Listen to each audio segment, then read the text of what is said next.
Nagbigay po siya ng Greenwich. Grabe. Dami na pong binigay sa atin, no? Akala niya po kasi nandito si Kuya Jomar, kaya para sa amin dalawa sana to. Kaso ako lang po ang nandito dahil umuwi po ng Naga si Kuya Jomar kasamang kanyang pamilya po, na alam ko po is ititreat niya po ang kanyang family. So sabi ko po sa nagpadala po na ito, hindi na daw po kasi maka-cancel yung order.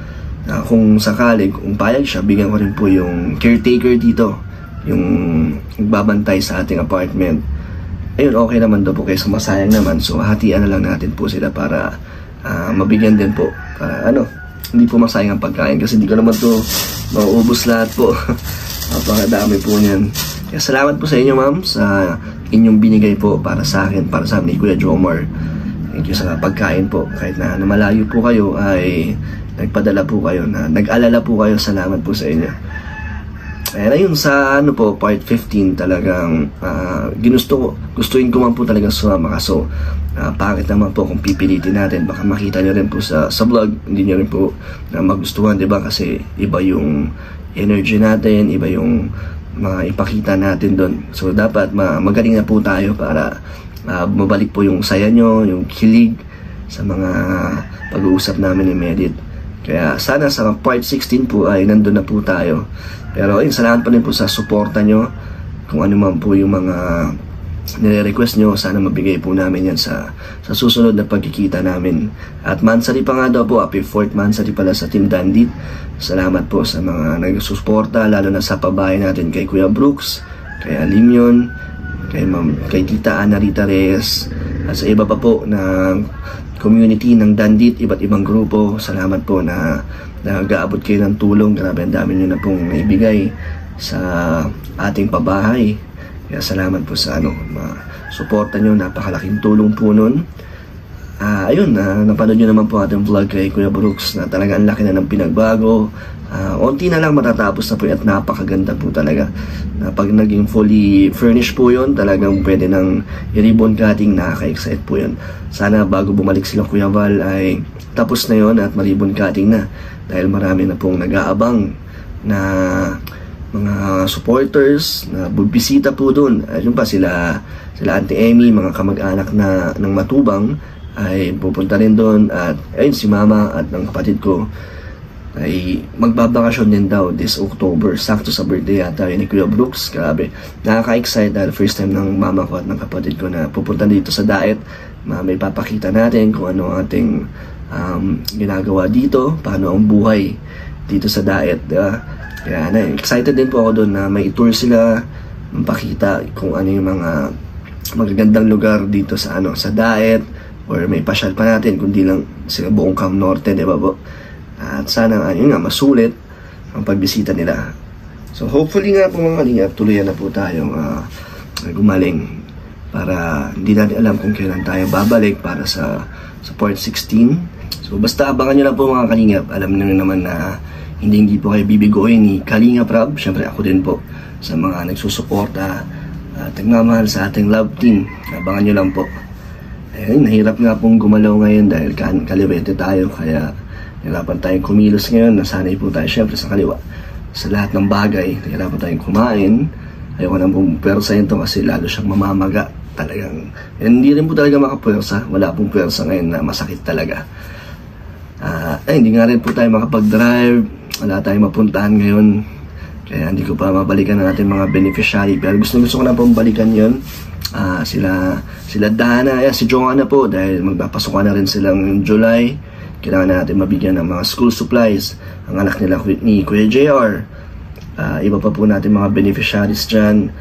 Si Diane, yan, meron din po tayong iaabot na tulong. Siyempre, patuloy naman po natin binavlog at binibigyan ng support si Diane, si Dana, at iba pa po natin beneficiary tulad ng bago natin na vlog, ang scout ni Kapromdi, si Kim, ang barbecue girl.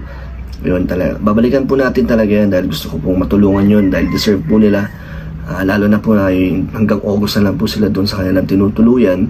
Sana makatulong po tayo na makapagbigay po para kahit konti lang po sa kanilang nilipatan. Sa ngayon di natin kaya pagsabay-sabayan po ang pabahay. Dahil ano naman po, isa-isa lang po kung kaya natin. Ngayon kay Kuya Brooks, pag natapos po yun, sana makaipon agad, masimulan natin ang sunod natin project. Yung kay Dayan, syempre. Pero paghahandaan pa po natin yan. And tutulong tayo syempre na sa mga bagay na pang-suporta sa mga iba't iba nating beneficiaries. And si Ate Nelia din, tutulungan natin po yan sa kanyang bubong na mapaayos. Dahil yun nga, baka dahil mabili na rin ang lupa o bahay na tinutuluyan nila ngayon, para paglipat nila sa bahay nila, meron na silang maayos na nabubong po. Dahil ngayon daw ay talagang bumabaha pag umuulan. Lahat naman po ng ating beneficiaries ay hindi natin nakakalimutan.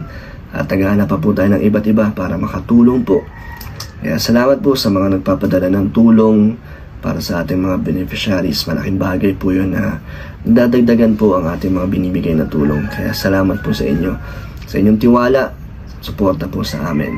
Dahil napakasarap po mag-charity talaga na pag meron tayo na i-share natin ang blessings natin na talagang makikita mo sa mga deserving talaga kung paano nila ma-appreciate po yung mga simpleng tulong na binibigay natin. Yung pinakamasarap po. Kaya ngayon, gusto ko na pong mabalikan po lahat sila at mapakita po sa inyo sa mga, syempre nag-aabang din po sa mga na-scout natin, sa mga nanonood sa ating channel. And salamat po sa inyo. Yun, si Tristan pala at si Christian, ang na-scout natin na binigay natin kay Kalinga Prab. Siyempre, abangan nyo rin po sa channel ni Kalinga Prab yan, na talagang may plano si Kalinga Prab na mapaayos ang bahay nilang magkapatid. Huwag po kayong mag-alala, naka-line up po lahat yan kay Kalinga Prab. Marami rin po kasi siyang iba't ibang mga tinutulungan, mga binabalikan din po, lalo sa K-Boys on Mission. Doon yung po nakikita ang mga beneficiaries na matatagal na at patuloy pa rin po natin binabalikan galing kay Kalinga Prab. Kaya malaking bagay din po na meron tayong kanya-kanyang mga role sa Kalingap, sa K-Boys. Masarap din po yung part na